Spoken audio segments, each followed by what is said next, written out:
Bonsoir à chacune, à chacun. Euh, je voudrais vous ramener dans le livre du Deutéronome, au chapitre 6, et on va lire deux versets, les versets 4 et 5. Alors le Deutéronome, c'est le dernier livre du Pentateuque, c'est le livre où il y a toute la répétition de la loi, et Deutéronome, ça signifie justement répétition. Et voilà ce que nous lisons au Deutéronome 6, verset 4. Écoute Israël. L'Éternel, notre Dieu, est le seul éternel. Tu aimeras l'Éternel ton Dieu de tout ton cœur, de toute ton âme et de toute ta force. Quand Jésus a été interrogé par un docteur de la loi sur le plus grand des commandements, c'est précisément ce texte qu'il a cité. Il a ajouté qu'il y avait un second commandement qui lui était semblable, qui était d'aimer son prochain comme soi-même. Mais en réalité, je me demande quel est le mot le plus important dans ce commandement. Est-ce que c'est d'aimer ou est-ce que c'est d'abord d'écouter? Écoute Israël, écoute Israël. C'est vrai que pour ceux qui font profession, qui euh, confessent leur foi en Dieu, eh bien la première des preuves que l'on peut donner que l'on aime Dieu et que l'on croit en lui, eh bien, c'est de l'écouter. C'est de l'écouter. C'est ce que vont faire nos cinq frères et sœurs qui vont se faire baptiser dimanche prochain. Ils écoutent ce que la parole de Dieu leur dit. Ils écoutent ce que le Seigneur leur demande. Alors, je voudrais que nous réfléchissions ensemble quelques instants à la manière dont nous écoutons. Parce que nous ne pouvons pas faire la volonté de Dieu si nous n'écoutons pas quand il exprime précisément cette volonté. Bien sûr, il y a l'écoute de Dieu, mais en réalité, toutes nos relations avec les autres sont influencées par notre relation avec le Seigneur. Et si nous savons écouter Dieu, eh bien probablement savons-nous écouter également les autres. Quand les amis de Job connaissent ce pauvre Job avec toutes les épreuves qui lui sont tombées dessus, et donc quand ses amis vont arriver auprès de lui, ils vont garder le silence pendant 7 jours et 7 nuits. Et a priori, leur objectif était bon. Ils avaient décidé, on trouve ça au chapitre 2, au verset 11, à la fin du verset 11, ils s'étaient concertés et étaient partis de chez eux pour plaindre et consoler Job. Donc ils venaient avec des intentions de consolation, avec un cœur, semble-t-il, rempli de compassion. En tout cas, c'est ce qui paraît. On se rend compte après que leurs sentiments ne sont peut-être pas aussi bons qu'il y paraît. Et on s'en rend compte très vite parce que leur écoute va devenir très rapidement critique. Au bout de ces 7 jours de silence, à entendre Job dire mais c'est pas possible ce qui m'arrive, c'est pas possible, ils vont commencer à soupçonner le mal en disant mais si t'arrive tout ça, c'est sûrement que tu l'as mérité. Avec Paul écrivant aux Corinthiens leur dit que l'amour ne soupçonne pas le mal. Hein. Ah, donc là, on voit bien que ils étaient venus parce que c'était une habitude sociale d'aller soutenir celui qui était en difficulté, d'aller le consoler, d'aller. Mais ils n'étaient pas du tout remplis d'amour pour leur ami Job. Ils vont finir par lui dire que tout ce qui lui arrive, il l'a pas volé, et que finalement, eux, ils sont sûrement bien meilleurs que lui, et lui, bien pire qu'eux.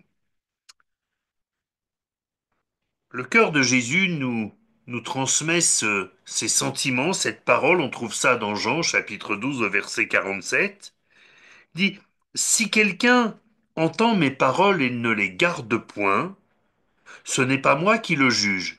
Et voilà les mots qui nous intéressent pour ce soir. Car je suis venu non pour juger, mais pour sauver le monde. Alors vous allez me dire, mais quel rapport? Eh bien, on voit bien que les amis de Job sont venus pour le juger. Ils sont pas venus pour lui apporter du secours, ils sont venus pour dire ce que peut-être leur cœur marinait depuis des années de jalousie, de parce que Job réussissait tout ce qu'il faisait, et eux parfois peut-être rencontraient quelques difficultés. Et moi je me pose la question pour moi-même, je nous la pose. Quand nous venons écouter notre frère, notre sœur qui est en difficulté, est-ce que nous venons l'écouter avec des dispositions bienveillantes? Ou est-ce que notre cœur change d'orientation en cours de route et partant avec d'apparentes bonnes dispositions, nous finissons par juger? Voyons bien que nous avons à veiller là-dessus pour, eh bien, pour rester dans les sentiments qui sont en Jésus-Christ. Un deuxième exemple auquel je voudrais que nous réfléchissions. Dans le jardin d'Éden, il y avait trois types d'arbres. Il y avait essentiellement des arbres ordinaires, arbres fruitiers. Bon, ok. Il y avait l'arbre de la vie éternelle, et puis il y avait l'arbre de la connaissance du bien et du mal. Celui-là, on s'en souvient, depuis Adam et Ève, nous avons des ennuis à cause de cet arbre, ou plutôt nous avons des ennuis à cause de la désobéissance qui est dans le cœur humain. Je ne vais pas m'arrêter sur les arbres fruitiers. Bon, voilà, il y avait sans doute des pommiers, des pruniers, des cerisiers, il y avait tout ce qu'il fallait. C'est formidable. Mais je voudrais m'arrêter sur ces deux arbres spéciaux. L'arbre qui communiquait la vie et celui qui apportait la mort, selon qu'il est écrit, tu ne mangeras pas de l'arbre de la connaissance du bien et du mal, car le jour où tu en mangeras, tu mourras. Alors je reviens à Job. Moi j'ai l'impression que les amis de Job ont comme absorbé, mangé les paroles de Job, mais ils ne les ont pas mangées pour apporter la vie, ils les ont mangées pour juger et apporter la mort, pour trouver ce qu'il pouvait y avoir de mal dans ce que Job avait fait. Ça veut dire que leur écoute, elle était mortifère, elle portait en elle, eh bien, cette condamnation, cette mort.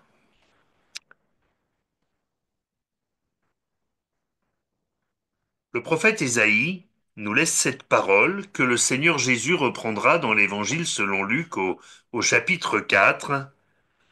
Le Seigneur l'Éternel m'a donné une langue exercée, pour que je sache soutenir par la parole celui qui est abattu. On trouve ça dans Ésaïe 50 au verset 4.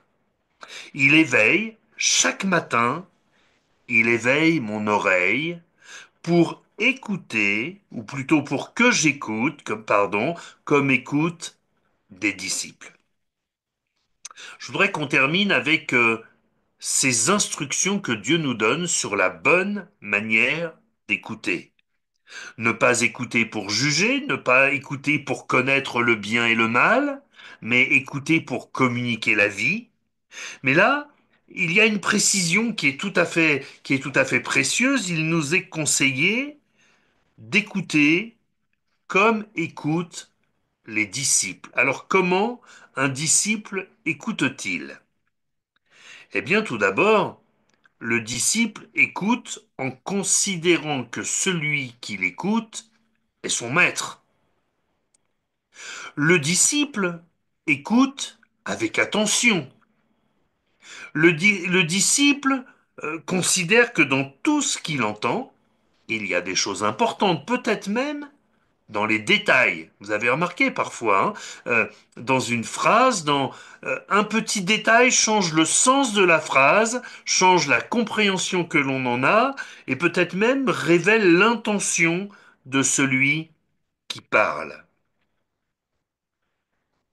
Mais écouter comme un disciple, cela signifie aussi que l'on écoute en comprenant que l'on a quelque chose à apprendre de celui qui parle. Pourtant, dans le texte d'Ésaïe, il est question d'écouter quelqu'un qui est abattu, quelqu'un euh, qui est euh, qui est déprimé peut-être, qui est découragé, peut-être quelqu'un qui est lourdement éprouvé. Mais en fait, le prophète Ésaïe nous donne j'ai envie de dire la recette, comprenez, nous donne des clés pour apprendre à écouter sans jamais tomber dans le jugement. C'est-à-dire sans jamais faire porter à notre écoute des sentiments de mort, mais au contraire avoir une écoute qui communique la vie. Si celui qui me raconte ses misères, je l'écoute avec respect, si je ne l'écoute pas avec jugement, si je ne l'écoute pas avec condescendance, mais si je l'écoute euh, en mesurant chacun de ses mots, pour m'assurer que je comprends bien ce qu'il me dit, n'hésitant pas à poser des questions, mais quand tu me dis ça, qu'est-ce que tu veux dire exactement? Et parfois, on se dépêche de dire, ah oui, je te comprends, mais en fait, on n'a rien compris du tout, hein. Mais si effectivement nous prenons ce temps de l'écoute respectueuse, comme un disciple, on laisse parler, on reformule pour s'assurer qu'on a bien compris. Alors cette écoute bienveillante et humble va être de nature à aider celui qui parle. C'est une écoute qui va lui communiquer la vie. Alors peut-être s'agit-il d'un frère, d'une sœur dans la foi qui simplement passe par un temps d'épreuve qui le décourage, et notre écoute, notre affection va lui permettre de remonter en selle, comme on dit, hein, de reprendre courage et de reprendre la marche avec le Seigneur. Mais je crois aussi que cette écoute nous permet aussi de gagner des âmes qui ne connaissent pas le Seigneur, mais qui, en voyant qu'on les écoute avec respect, vont comprendre que nous ne les écoutons pas pour les dominer, pour les asservir, pour nous les accaparer, mais que nous les écoutons tout simplement parce que nous les aimons. Et que nous les aimons parce que nous sommes remplis de l'amour que le Seigneur a mis dans nos cœurs, afin qu'ils ne périssent pas, mais qu'ils aient la vie éternelle.